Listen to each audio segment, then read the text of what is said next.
Ассаламу алейкум достор, сіздер мен қайрадан эле Кейджблог ТВ каналы жанынан алып барган мен Байболот Алтынбаев. Достор, бүгүнкү видеодо UFC уюмунда дегеле мыкты делген мушкерлер беттешет. Алардын ичинен баардыгыбыз эле жакшы билсек керек. Жана алардын ичинен мыктылардын ичинен мыкты болуу да абдан кыйын. Бүгүнкү видеодо биз сиздерге UFC уюмунда беттешкен эң мыкты мушкерлерди айтып беребиз. Жана ошондой эле Хабибтен да мыкты мушкер ким экендигин сиздер менен чогуу билебиз. Анда эмесе бул видеону аягына чейин көрүп, эң мыкты мушкер ким экендигин билип алыңыз.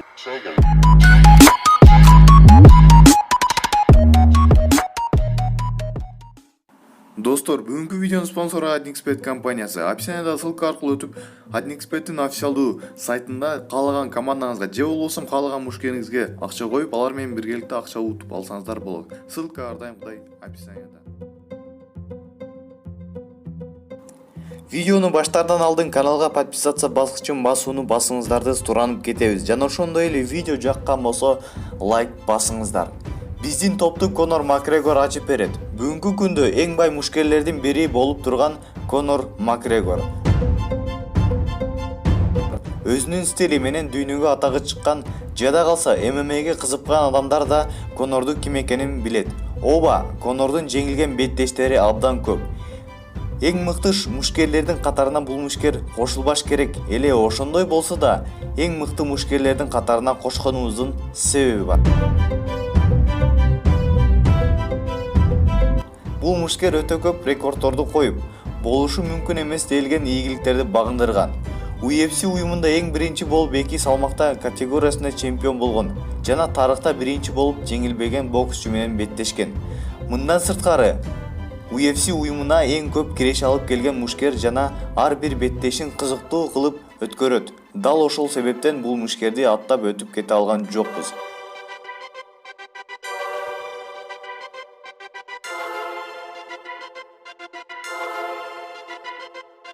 Биздин топтун 4-чү орун ээлеген Конор Макгрегор.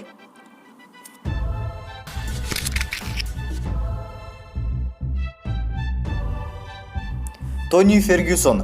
Акыркы күндөрү бул мушкерди кыргыздар да таанып калышты. Эгерде бул ким деп тааныбай жаткан болсоңуздар, кыскача айтып кетели. Америкалык мушкер Тони Фергюсон 1984-жылы туулган. Өзүнүн карьерасында 27 беттеш өткөрүп, анын 24-н жеңиш менен аяктаган. 3 жолу жеңилүү бар. Балким айтышыңыздар мүмкүн, 3 жолу жеңилүүсү болсо эмне үчүн топко кошулду? Конор окшоп UFC'де чемпион болбосо, рекордторду койбосо, анда бул мушкер 5 мыкты мушкерлердин катарына кошулууга татыктуу эмес дешиңиздер мүмкүн. Бирок антип айтууга шашылбаңыздар. Тонинин 3 жеңилүүсү болсо да, акыркы 10 беттешинде бир да жеңилген эмес. Бул өтө чоң жетишкендик. Биздин топто Тони Фергюсон 3-чү орунду ээледи.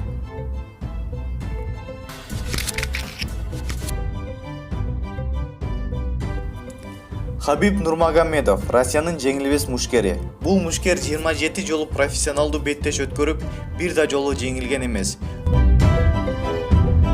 Бүгүнкү күндө UFC чемпиону болуп салмак категориясынан сырткары эң мыкты мушкерлердин арасында 3-чү орунду ээлеп турат. Хабиб тууралуу көп айтууга да кереги жок, себеби бул мушкерди бүт баары эле тааныйт. 2-чи орунда Нурмагомедов Хабиб Абдулманапович болду.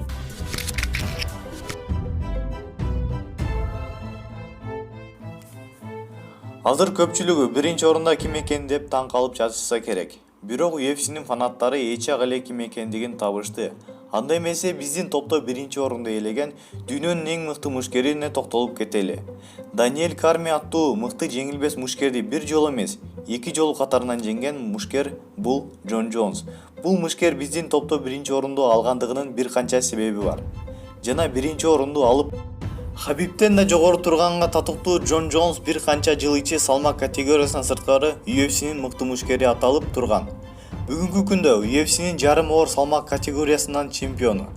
Мындан сырткары да чемпиондор толтура. Эмне үчүн ушул мушкерди 1-чи орунда десеңиздер, 1-чи орунду ээлегендигинин себеби 24 беттеш өткөрүп, бир да жолу жеңилген эмес.